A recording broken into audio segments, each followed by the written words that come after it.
I'm Chad Smith with Adventure Wagon, and this is the fan kit. So we're going to talk about the bits and pieces that are a part of it, and then we'll get into the install video. So basically, once you unbox the fan, you're going to have these components. We include the fan ring that goes on the inside of the vehicle, and you use this actually as the template to mark your hole and cut the hole in your roof.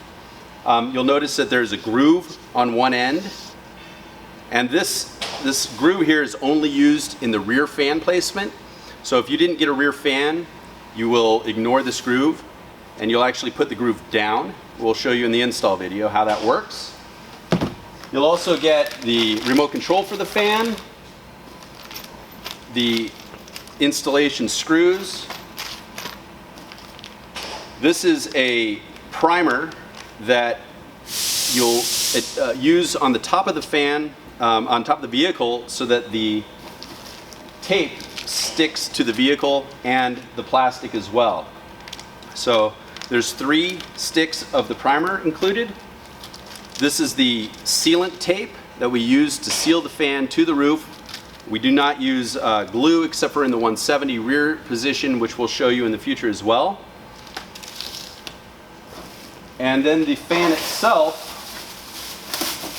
which comes with an inner shroud ring that is pre-cut for the depth that is necessary on the Sprinter, and the outer fan ring, which you mount on the roof that the fan will slip and mount into. So those are all the components to the fan kit. So once you unbox everything, make sure everything is there against the checklist. If there's any parts missing, contact us immediately. We'll ship it overnight to you.